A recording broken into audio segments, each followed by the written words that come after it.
Welcome back to the Upakilesa Sutta. We're going to carry on with this remarkable sutta about the kind of higher stages of meditation, especially how to deal with the lights in the mind and these kind of things. And so what you will notice as we do this, which is kind of interesting, is that the Buddha, he looks at meditation from different kind of angles all the time. We looked at the Anapanasati, which is one way of thinking about meditation. Then you have the Satipatthana Sutta, which is another way of thinking about meditation practice. You have what we call the dependent liberation sequence, which is a way of thinking about meditation. These are all different angles on the same problem. And it shows you, when you take all of these different angles into account, you get a very complete idea of how meditation proceeds. So when we look at now the Upakilesas, we are looking at I think essentially what is Chittanupassana in the Satipatthana Sutta, and also the equivalent steps in the Anapanasati Sutta. So it all kind of comes together very nicely when you understand that this is like a complete picture. And the complete picture, all the pieces fit together. And the overall picture, that's the Dhamma, that's the insight of the Buddha on the night of his awakening. So now we're going to look at these Upakilesas. And one of the things about these Upakilesas is that there's also talk about Upakilesas in the commentaries sometimes. They talk about Vipassana Upakilesa, for example. But what you will see is that the Upakilesa in the Sutta is actually a little bit different from what we find in the commentaries, like the Visuddhimagga or whatever. And so again, I would recommend to focus on what we find in the Sutta rather than the Visuddhimagga. One of the dangers of Buddhism is that we become commentary Buddhists rather than sutta Buddhists. And everything we understand about the Buddhist path comes from things like the Visuddhimagga instead of coming from the sutta. And this is very common in Buddhism. You see the various ways that meditation is taught. They focus on the teachings like the Vipassana Jnanas, the Vipassana Upakilesa, the Upachara Samadhi, and all of these ideas are actually commentarial notions, and they tend sometimes to become more important than what we find in the suttas. But the Buddha always said that the suttas are complete. There's nothing missing in the suttas, nothing needs to be added to it. They are complete in their own right, and so there's always a certain danger by going beyond and introducing new ideas. We may actually end up losing the original path of the Buddha, which is kind of a bit, which is worrying, right? Because that's when we also lose the ability to make progress on the path and all of these kind of things. So let's look at what the Buddha has to say about the Upakilesa. The word Upakilesa is related to the word Kilesa. Very often in Buddhist circles, what you know is the word Kilesa and not Upakilesa. But in the suttas, it is always called Upakilesa. Commentaries often use the word Kilesa. So again, it shows us how we tend to use the commentarial notions, ideas, rather than the suttas. So what do they mean? What are they? And what they are basically they kind of usually mean sort of the refined defilements of the mind. The kind of defilements that when you're coming close to the jhana states, the samadhi, these are the things that get in the way. That is the meaning of upakilesa. So for example, you find that in some suttas, the 5 hindrances, the pancha nivarana, are called upakilesa. If you go to the Vatupama Sutta, the Majjhima Nikaya 7, the simile of the cloth, you also find that the long list of defilements are called upakilesa. And here again, we find the Upakilesa Sutta about very closely related to the 5 hindrances. All of the things we're going to look at now are really about the 5 hindrances. One of the interesting things about the 5 hindrances is that we tend to think about any problem in the mind as being part of the 5 hindrances. Yeah, you get angry, you tend to think of it as a 5 hindrance. But actually, the 5 hindrances are not really about all the defilements of the mind. The 5 hindrances are usually about the refined defilements. Yeah, if you look at the gradual training, the Anupubhakata in the suttas, first of all you have the ordinary sila, then you have the Indriya Sangvara sila, then you have the Sati Sampajanya, sometimes you have the Bodhana Tanyuta, and then you have the abandoning of the 5 hindrances just before the entry to the jhanas. And this is always the position of the 5 hindrances in the gradual training here. They come just before entry to the 5 jhanas. So they are a reference to refined hindrances. The coarse hindrances, like strong anger or ill will, strong desires, they are usually dealt with by Indriya Sangvara Sila. That's where that is let go of. And then what remains are the refined things. So one way of thinking about what we're going to look at today is really just an exposition of the 5 hindrances and how to abandon them. It's just that it is a bit more detailed. It looked at these things from more kind of vantage points, if you like. So let's see what the Buddha has to say about this. So yesterday we were saying that the Buddha is talking about now before his awakening, while he was still intent on awakening, bodhisatta, and he says he too perceived lights and vision of forms, but before long they vanished. And then the Buddha says, it occurred to me, what is the cause, what is the reason why my light and vision of forms vanish? It occurred to me, doubt arose in me, and because of that my immersion, my samadhi, my stillness fell away. When stillness falls away, the light and vision of forms vanish. I will make sure that doubt will not arise in me again. So again, you see the typical Buddha's way of inquiry. It's always a similar kind of way. He asks, what is the reason, what is the cause? If you remember the Buddha on his way to his awakening, just before his awakening, this is his inquiry and how dependent origination comes to be known. Yeah? He asks, what is the cause, what is the reason for death and suffering and old age and all of these kind of things? And the answer is birth. What is the cause for that? Well, bhava, existence, or however, going all the way back to avidya. This is the standard way of inquiry in Buddhism. What is the cause? What is the reason? Understanding causality. It's always about the same thing. And the reason why that always works is precisely because in Buddhism there is no self. There's nothing that stands alone. There's nothing that is independent of causes. Everything is part of the causal network or the causal matrix or whatever you want to call it. Everything is part of this, and that's why we can always analyze things in this way. So, what is the cause? What is the reason? Doubt arose in me, and then the samadhi, the stillness, falls away.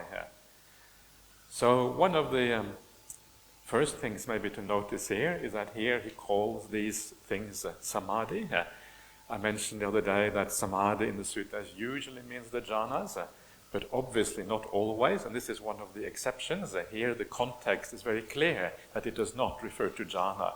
Here it refers to just the ability to sustain the attention on the light of the mind, the samadhi nimitta, or whatever you want to call it, the obhasa, the rupa. That sustained attention, that non-distraction, abhikitta citta, the mind that is not distracted, or ekaggata citta, that is, in this case, the idea of samadhi. So you can see samadhi, the general meaning is just the fact that you are focusing without being distracted. That's actually how it is defined in the suttas. So that gives you an idea. In context, it means slightly different things. Then you have the idea of doubt. Doubt arises, so then you lose your focus on the light and the forms. And the word for doubt here is vicikicca. Vicikicca, the standard word for the 5 hindrances. So straight away we can see you're dealing with the 5 hindrances here. So what does it mean that doubt arises? What is vicikicca anyway? What kind of doubt is it? Well, it's doubt in a kind of broad sense. It also means like uncertainty, you don't know what to do, that sort of doubt. Sometimes it is similar to avidya, to lack of knowledge, to lack of understanding of what is happening. And so what is happening here is that just like any meditator, sometimes you don't know what to do. I have this light in the mind, what do I do next? Or I see kind of everything is very bright, what do I do with this brightness? What is kind of the next step? Or my breath, I'm seeing the whole body of the breath, what do I do next? And all of these things are part of this idea of doubt, of uncertainty, not knowing where to go next, not knowing what to do. And so the answer to all of these questions really is that first of all, the Buddha says to overcome doubt, you investigate. This is the standard way. Doubt is defined in the sutta as not knowing what is wholesome and what is unwholesome. That's how it is defined. So you don't know what to do, so you don't know how to develop the wholesome, where the wholesome is to be found. And so you need to investigate. Investigation overcomes the doubt. But of course, part of that investigation is just reading the suttas, understanding how the Buddha says we proceed. And the way to proceed when you already have the light in the mind is just staying with the light, staying with the form, Not kind of thinking, should I do something else? No need to do anything else. You just stay with it. And you give it time. And when you give it time, it develops. If your mind is ready, if the underlying conditions are strong enough, if you have developed enough of the Noble Eightfold Path, then it will happen by itself. You just wait. And as you wait, this thing develops accordingly. And in this way, you can overcome the doubt simply by following the instructions. The instructions that we had in the Cetana Karaniya Sutta. Stand back. It's dhammata. It's according to nature. It is not Cetanaya Karaniya, not to be done by an act of volition or the will. So then you let go. And sometimes what you have to do, as someone pointed out before, is you have to kind of pre-program yourself a little bit. If you know that you are a doubting character, you pre-program yourself before you kind of enter in. Okay, I'm just going to stay with the object. There's nothing to doubt. I'm going to follow the Buddha's instruction or Ajahn Brahm or whatever, and just kind of follow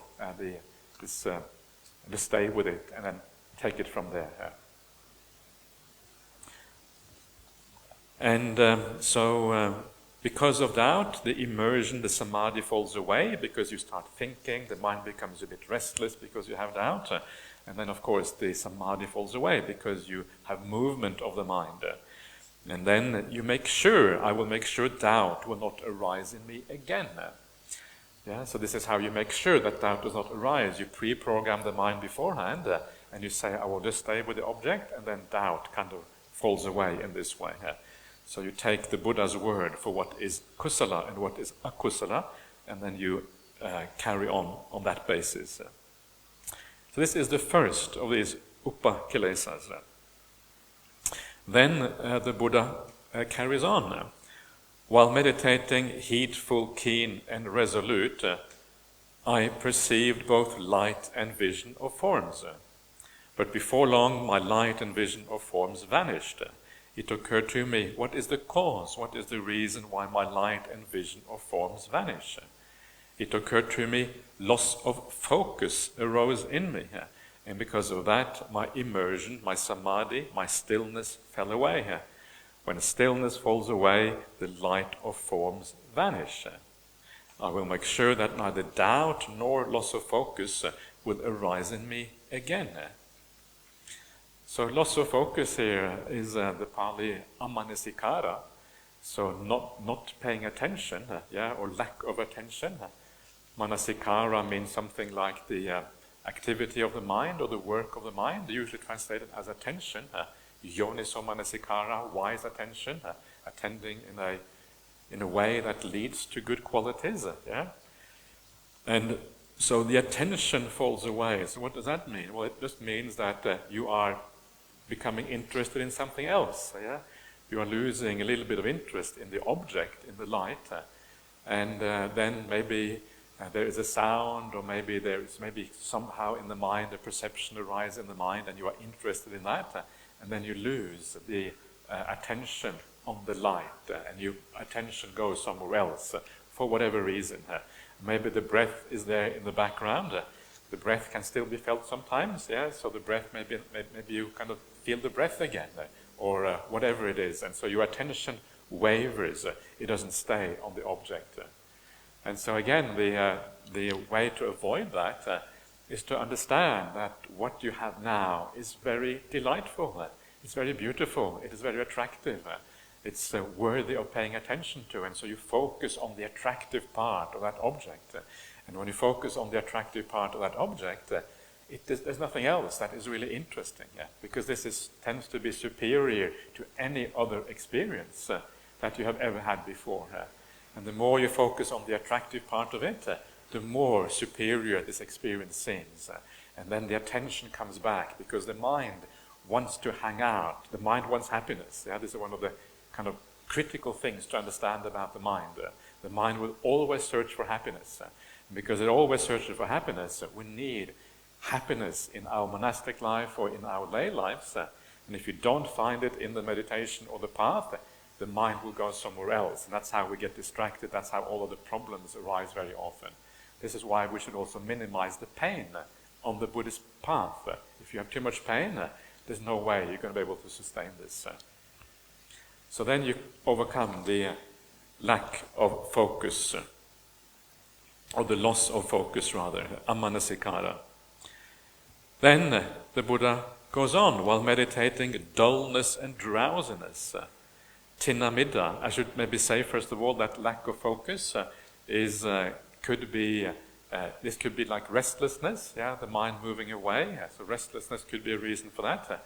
It could also be kamachanda. It could be that you suddenly become interested in the hearing something, or in just feeling the body. This is all part of kamachanda, just that world of the five senses. So this again, you can see how it relates to the pancha nivarana, the five hindrances.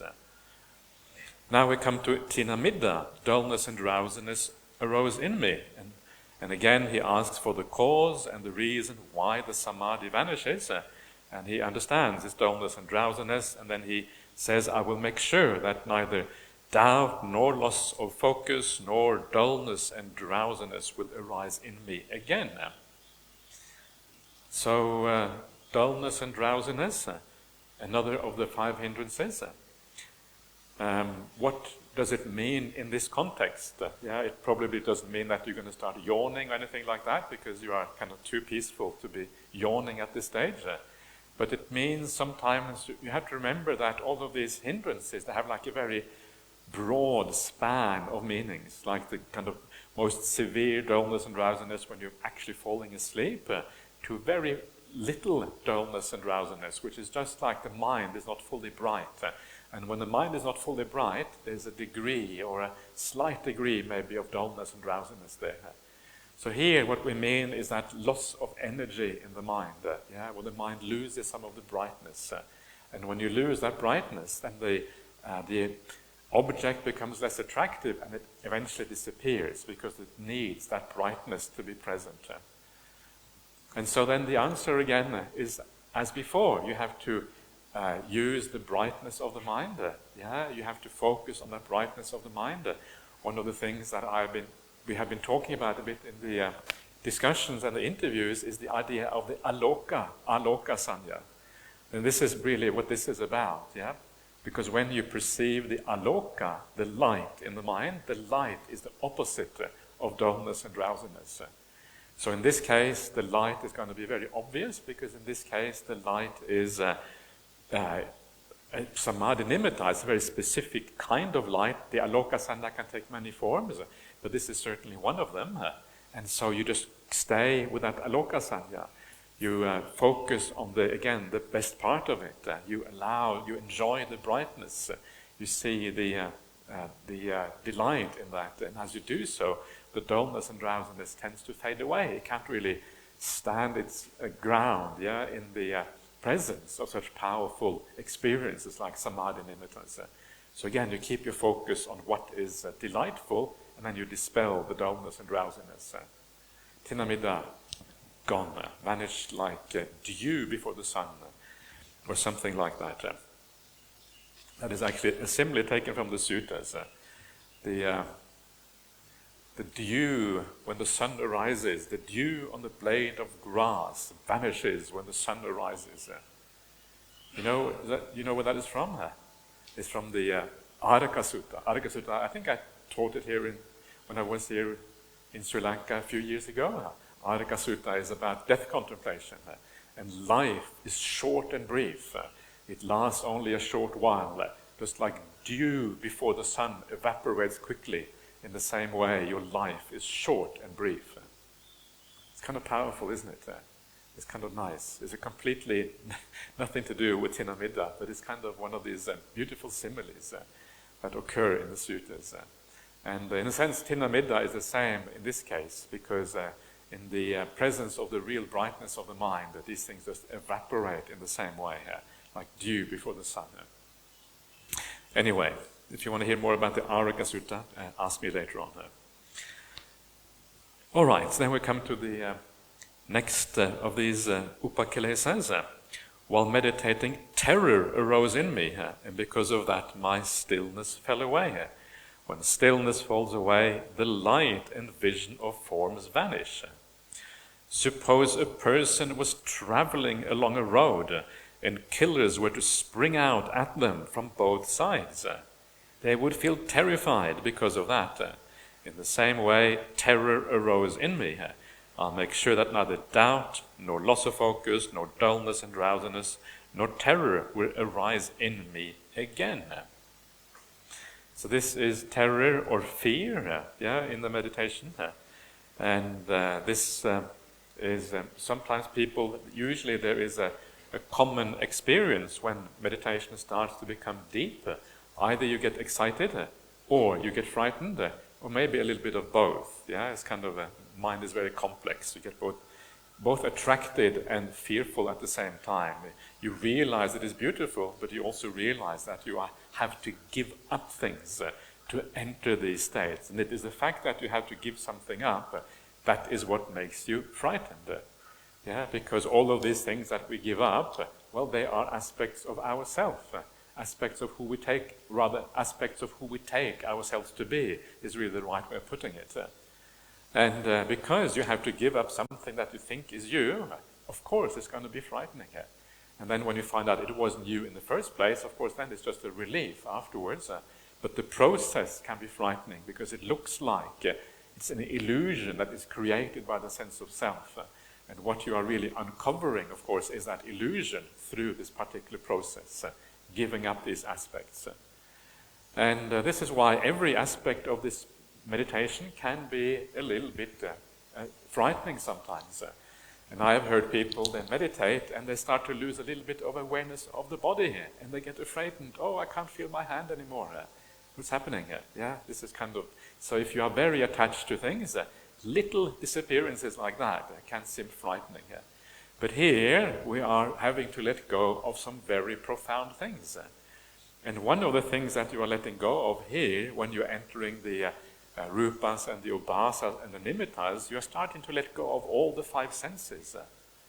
And letting go of all the five senses. Not fully yet, you still have access to them if you want to. But this is the world in which we live. Our whole life, from the moment we were born to the moment we die, from the moment you wake up in the morning till you fall asleep at night, and even when you dream at night, we are immersed in the world of the five senses. This is our life, this is our existence. And now you have to give it up. Of course, it's going to be concerning.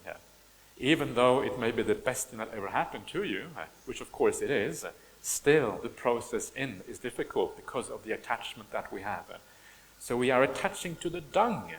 And because we are attached to the dung, we don't kind of get to the kind of beautiful fragrance which is higher up.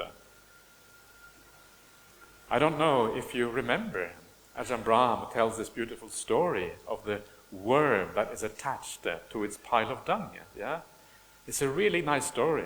It's the story of the two brothers or whatever they were, and the one brother got reborn in the heavenly realm, while the other brother, he had done some bad, evil deeds, so he got reborn as a little worm in a pile of dung. And then the heavenly being, he has compassion for his brother, and so he says, remember we were brothers in the past, let me help you and kind of take you up to heaven. And this little worm in the pile of dung says, "No, this dung is really nice and warm, and really delicious. I love this dung. Leave me alone. Get lost." Yeah, brother. And so this deva tried to pull this worm out of the pile of dung, right? But it's impossible to get it out of the pile of dung because it loves its pile of dung. It doesn't understand that heavenly realm is just a little bit superior to the pile of dung. And eventually the deva has to give up, right? And the reason is because your karma is so strong, and our attachments are sometimes so stupid. We attach to stupid things in the world. We cannot let go of the lower to actually reach the higher. And so this is kind of the job of the Buddha. The job of the Buddha is to help us to let go of the dung in life, and actually put our sights on something higher, something far more beautiful. And this is this process of letting go of the dung. This is what you're seeing here. This is the process of moving from dung to pure perfume, or whatever it might be, whatever you want to call it. And that process can be difficult, but obviously it is really worthwhile once you understand what is going on. And so this is why fear arises. There is nothing to fear, and yet fear arises. Another very important thing that you are letting go of at this point, first of all, the five senses, of course, includes the body. Another very important thing is the will, right? The doer, because things are becoming incredibly peaceful. And this is one of the biggest attachments in human beings, is the attachment to doing, the attachment to creativity. I am the doer in my life. And letting go of that is really, again, really, really difficult, and it's very profound.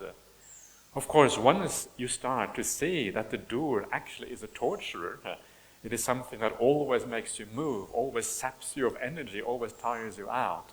It is actually a problem. Once you understand that, of course, then you can let it go, because then it is fine.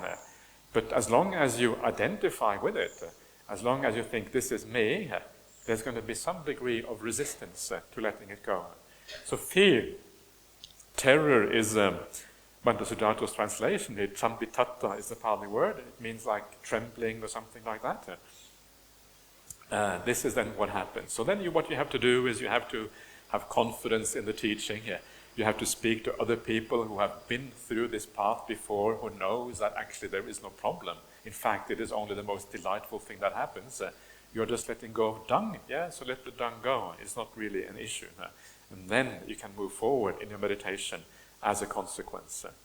Also, another way of kind of overcoming the fear is to just do these things again, get used to them. And after a while, you get used to these ideas, and it becomes very obvious that this is the right way to go, letting go of these things. So that is the terror, the fright, the fear that can arise in meditation. And then it has this nice simile here. Suppose a person was traveling along a road and killers were to spring out at them from both sides. It sounds very dramatic. What do you mean killers are springing out? What is this supposed to... This sounds like over the top. But this is precisely the point. The point is that you are giving up part of yourself. And giving a part of yourself is like dying a little bit. Someone is killing something that is part of you, taking it away from you. And so this is exactly why the idea of killers is precisely, makes a lot of sense in this particular context. We're going to kill your will. We're going to take that away from you. And that's what it can feel like. But of course, all they are doing is that they are taking away that which never was there in the first place. One of the great things as Buddhists, we can sell our soul and there's no issue. And this is part of selling your soul, is giving up your will, right? And if you get a good price for your soul, go for it. Sell it straight away, because it's they are just buying a pile of dung anyway. So that's good. That would be cool. We should have an auction where we sell our souls, right? That would be nice. It's kind of the Buddhist way of raising money. I actually never thought of that before. That's a new idea, kind of revolutionary. Maybe we should. Anyway, next time we have an Buddhist auction, you come sell your soul to the highest bidder. I think sure that would attract many people. Sounds really exciting. And then we can read out this sutta, how it actually works. Anyway, I apologize for being a bit silly, but I have just learned this from Ajahn Brahm. Ajahn Brahm has kind of taught me to be silly, so This is the way I have become. It's completely caused and conditioned. That's the excuse anyway. Okay, let's go on to the next one. While meditating, excitement arose in me, and because of that, my samadhi, my stillness fell away. When stillness falls away, the light and the vision of forms vanish. Suppose a person was looking for an entrance to a hidden treasure, and all at once they came across 5 entrances. They would feel excited because of that. In the same way, excitement arose in me. And because of all that, I will make sure that neither doubt, nor loss of focus, nor dullness and drowsiness, nor terror, nor excitement would arise in me again. So now you get excited, and some of you have told me during your interviews that you get excited when things are going well. Yeah, some of you have had some good meditations in the past, and so you think you know what's going to happen. And because you think you know what's going to happen, you get excited. But the point is you don't know what's going to happen. Yeah. So the idea, you get excited about something you don't know anything about. Maybe it's going to get worse. Are you getting excited because it's going to get worse? Or maybe it's going to be a different kind of experience. Or maybe it's going to be neutral. You don't know what is around the corner. So being excited just means that you are being silly because there is nothing to be excited about. You don't know what's going to happen next. So that's a way of getting rid of excitement, understanding that you never know what's going to happen next. The second way is to understand that excitement comes from the sense of self. Yeah, the sense of self wants this experience. I want it for me. Yeah, I am in charge. I want to have these experiences. So remember that this is a path of non-self, putting aside the idea of I accumulating experiences, I getting, feeling good about myself because of these experiences. It is not about you. It is a natural process. It happens dhammata, and getting excited is just a silly intrusion of the ego into that process. So put the ego to one side. You don't know what nature will do next. Nature is unpredictable. Just allow nature to take its course. Whatever happens is okay. Yeah, that is really the right kind of attitude. And then you proceed on that basis. And the third way of kind of overcoming excitement is to remember that meditation always works not by looking for results, not by thinking about where you are going, because that only creates excitement, desire, all of these kind of things. But meditation always works by putting in the causes and conditions for the meditation to work, which is remaining still, remaining peaceful, enjoying what you have. That is actually what works. So just chillax, just allow things to be. There's nothing to be excited about. Excitement is just restlessness of the mind. You're just adding more defilements to the mind when you get excited. So that again is more like restlessness. And so again, you can see it as one of the pancha nivarana. And terror also is a bit like restlessness, by the way, when you think about it in that way. So the simile here is that suppose a person was looking for an entrance to a hidden treasure. And of course the hidden treasure is here, first of all, it is the deep samadhi, that's the first treasure. And then the second treasure are the awakening states, so the insights, the stages of awakening. And so you're looking for a way to these things. And you find 5 entrances. So you get really excited. 5 entrances to the treasure. Wow, this is really cool. And then you kind of don't know which entrance to take because you get so excited about it. But interesting here, 5 entrances. Why 5? And I think that 5, because this sutta talks specifically about the 5-fold kind of samadhi.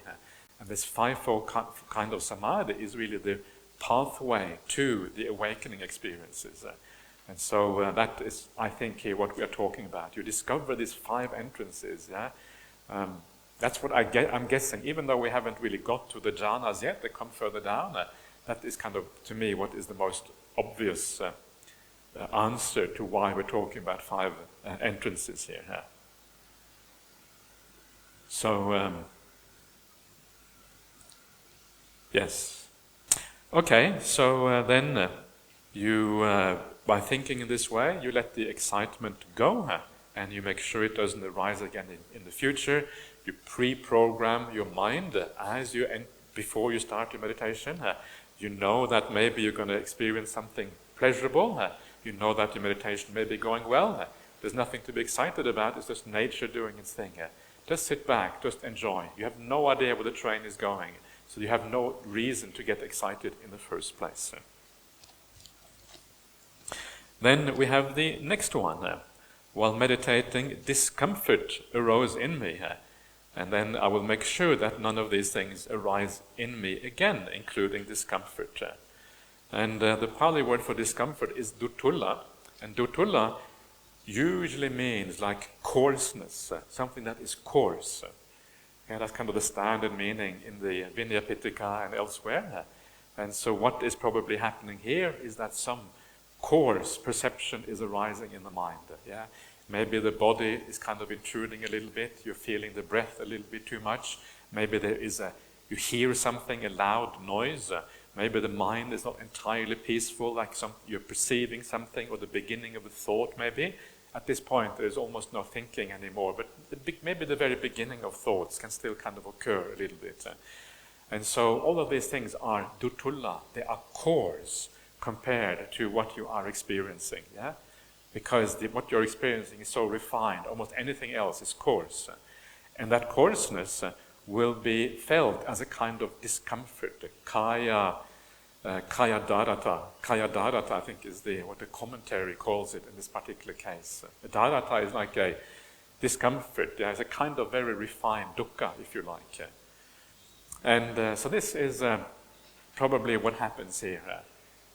Yeah, some kind of discomfort or some kind of coarseness happening in the mind.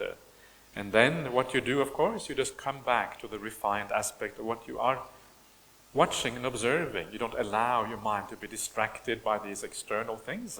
You stay with the refined aspect of the mind, which is always there. And then you don't lose your samadhi in this particular way.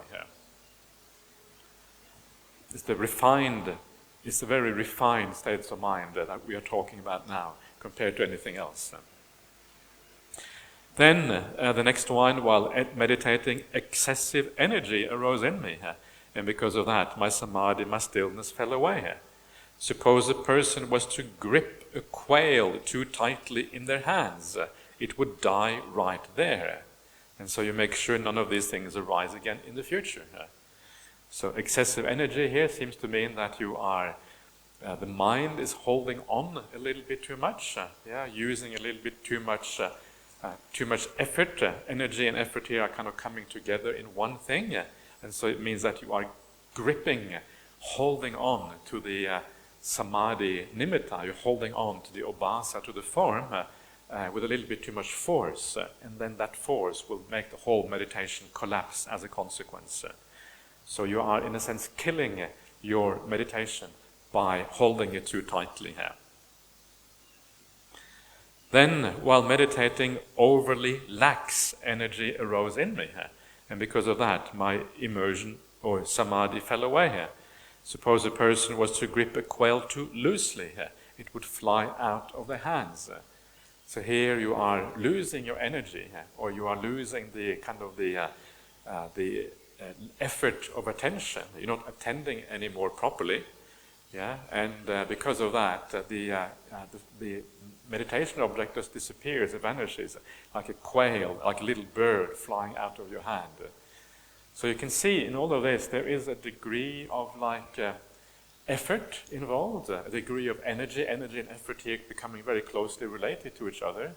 But it is a very natural effort. It is the effort that occurs as a consequence of perceiving the object in the right way. If you perceive the object in the right way, as attractive, as interesting, the effort comes automatically to kind of look at it. So it's not as if you are trying.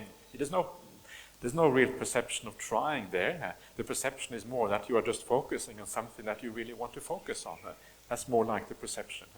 So you have to see it in the right way. And when you see it in the right way, then the natural effort comes the effort of attending to the object. That is really the only effort at this particular point of view.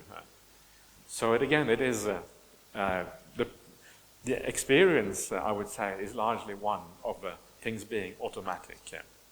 Standing back, allowing things to be, calming things down. We saw the Chittanupassana part of the Anapanasati Sutta. It is here too, it is about calming things down. It is the opposite, in a sense, of making the effort of the mind. It is more like just a natural kind of energy that guides the mind onto the meditation object. So, then we have, the next one is longing arose in me, says the Buddha, while meditating. And so then you make sure that longing also does not arise again in the future. And what does longing mean?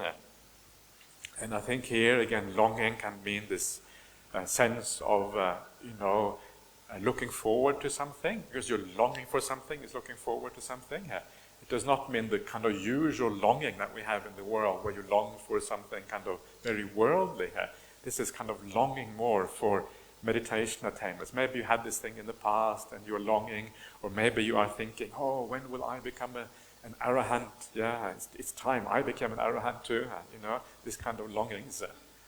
And you find this in the sutta. This is called the spiritual domanassa, the niramisa domanassa, is when you are longing. When shall I become, one of the great, achieve this liberation of the mind? The niramisa domanassa of the mind. And so these are legitimate and good kind of longings. It's good if we long like this, because it means that means you are inclining in the right way here. So sometimes you should have a bit of niramisa domanassa. Sometimes it's good, but this is the wrong time to have that, because it will take you out of the meditation. So you don't long for anything, and the way to avoid that is to enjoy what you have. What you have is already so delightful.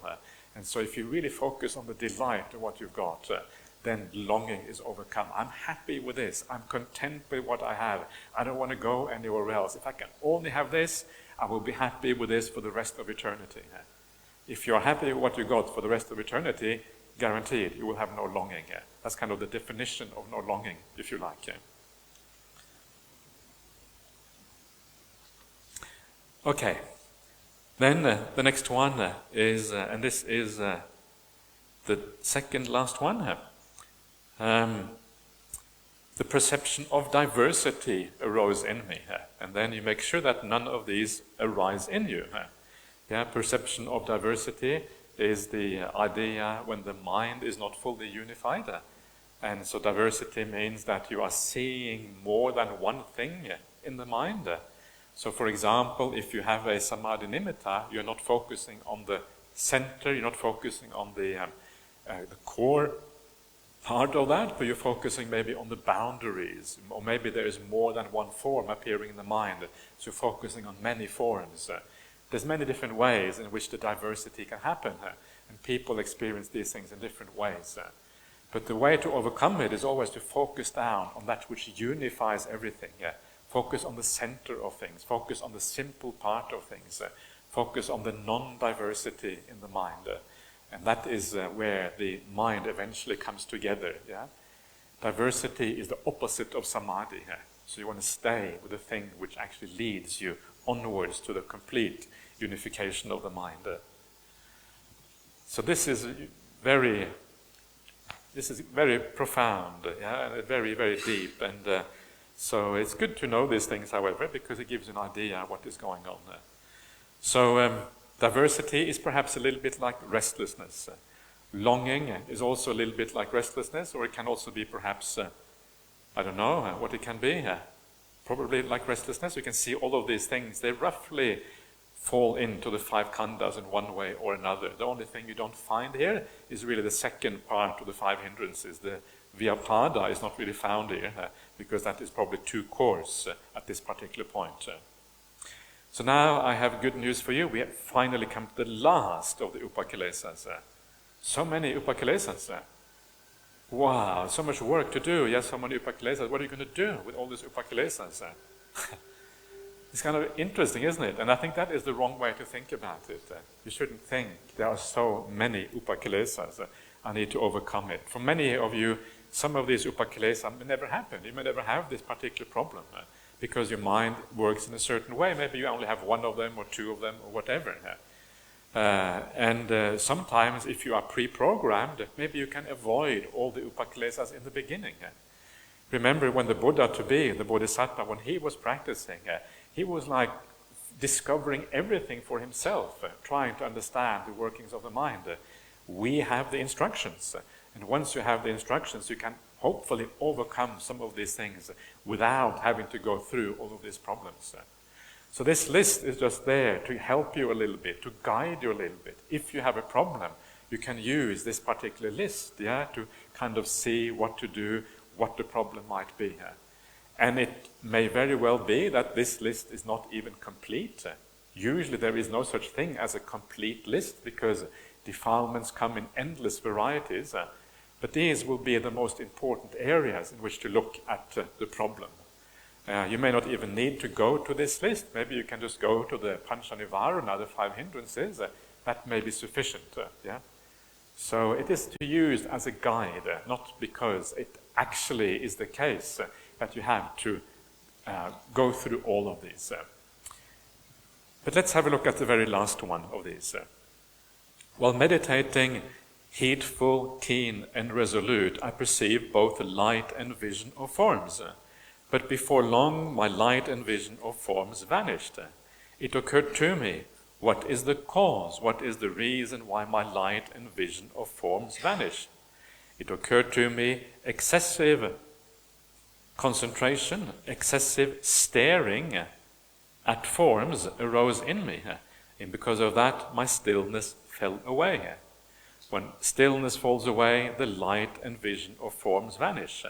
I will make sure that neither doubt, nor loss of focus, nor dullness and drowsiness, nor terror, nor excitement, nor discomfort, nor excessive energy, nor overly lax energy, nor longing, nor perception of diversity, nor excessive staring at forms will arise in me again.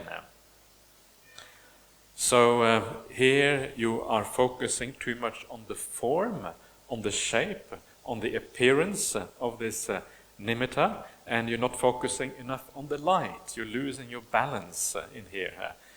Because you are losing your balance, it means that perception of form is kind of loses that beauty or that attractiveness, the delight that comes from the light. And because of that, then your mind regresses a little bit, and you lose that ability to sustain it. You become interested in forms. The Pali word here is atinijaya. The nijayate is like staring at something, quite literally. So you stare, where you become preoccupied with the form rather than also balancing it with the light. The light, in many ways, is the beautiful part of the experience, and that is then the most powerful thing to take you into samadhi. So there you are. These are the upakilesas according to the Buddha. They are a little bit different from the vipassana upakilesas, and these are the upakilesas I would recommend you to look at. The vipassana upakilesas are sometimes used to discourage samadhi practice, because some of the upakilesas there are upakilesas that relate to samadhi practice. And that's why I think they can be very misleading. And they are, in the way into samadhi, none of that is a kilesa. And all of that is just a food for the samadhi experience. So what happens next? Well, this is what happens next. The Buddha says, when I understood that doubt is a corruption, is a upakilesa of the mind, I gave it up. When I understood that loss of focus, dullness and drowsiness, terror, excitement, discomfort, excessive energy, overly lax energy, longing, perception of diversity, and excessive staring at forms are corruptions of the mind, I gave them up. So first of all, you have to understand that these are corruptions of the mind. You have to be able to analyze your experience, look at your experience, see what the problem is, and then you have to use some of these remedies that I have been suggesting today, how to overcome these problems. I've been going into a bit of detail how to overcome these things. And then you give it up, and then the path opens up for you. And of course, the path that opens up is the path to the jhanas themselves. And this is why this is so interesting. There is a little bit more, however, before we come to the actual jhanas. So let's see what comes next. While meditating, heedful, keen, and resolute, I perceived light, but did not see forms. In other words, he saw the obhasa, but not the rupa. Or I saw forms, but I did not see the light. And this went on for a whole night, a whole day, even a whole night and day. And I thought, what is the cause? What is the reason for this? It occurred to me, when I don't focus on the foundation of forms, but focus on the foundation of light, then I perceive light, but do not perceive forms. And when I don't focus on the foundation of light, but focus on the foundation of forms, then I do see forms and do not perceive light. And this goes on for a whole night and a whole day, even a whole night and day. So, what is the Pali word for foundation? If you don't know the Pali word, then you have a problem, because you don't really know what you're talking about, and right now I have no idea what I'm talking about. So,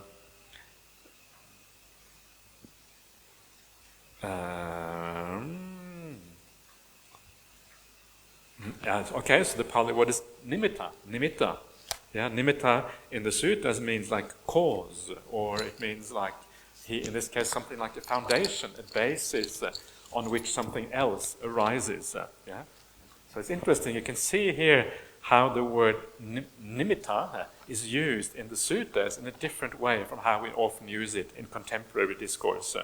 So here it means like the foundation or the basis on which something arises.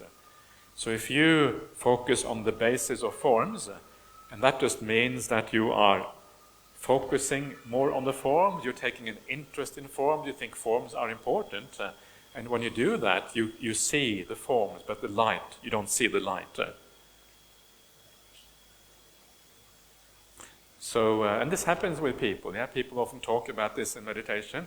Some people just see light, like the whole perception is light, but there's no form to it. It doesn't have a shape. The rupa aspect is missing. And what this is saying then is that if you only have one of these, it really isn't enough. This is why the Buddha is talking about this in this way. You have the rupa, but not the obhasa. You have the obhasa, but not the rupa. It is not really ideal for the meditation to proceed. If you just have the light, that's great, but you don't really have anything to focus on. It's too diffuse to be able to attend to properly. But if you just have the form without the light, you're lacking in the joy, you're lacking in the brightness of the mind. So you can focus, but it doesn't take you all the way into the samadhi. It is when the two come together, that is when you have a really powerful foundation for samadhi, both the form and the light. And so you learn how not to focus. You don't focus on the foundation for forms, you don't focus on the foundation for light. You focus on that which gives rise to both of these together. What is that? Well, that is just basically following the process that we see in the Anapanasati Sutta. Watching the breath, as you watch the breath will tend to turn into the right kind of nimitta, the right kind of light and form. That is usually how it will eventually come out. And that's why it is very useful to follow those specific instructions, because you know they will have the desired consequence when you do that.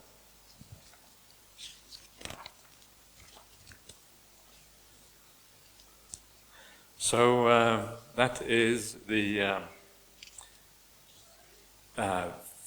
combining the form and the light. And then we have another paragraph. So maybe I have said enough, actually. Maybe you can leave that paragraph for now, because you can always you can easily say too much, and I probably say way too much already, so I'm going to say a little bit less by stopping now. But just remind you that, even though you may feel that this is not applied to you, maybe you feel you haven't got to see this form yet or whatever, it is often very nice to have an idea of the map. Yeah, the territory will come later on. The territory is the actual experience, so that's the territory, and this is the map to those experiences. It's very useful to have that map, because when the map is clear, then when it happens, you know what to do with it. It's just like when you come to samadhi, if you have an idea of non-self beforehand, you will not misunderstand the samadhi. You know how to treat it in the right way, and you can avoid the mistakes of so many people in the world that take the samadhi as a self. You will avoid that because you approach the samadhi in the right way. So this is why the map is very useful. And I know for many of you, this will actually be very, very, very useful because you are already kind of there at that point where these things actually are starting to happen. And what a wonderful thing that is when we kind of get to these really powerful and beautiful aspects of the Dhamma. So that is it for now. So please carry on enjoying yourself, have a nice lunch, and we'll see you back again at 4 o'clock this afternoon.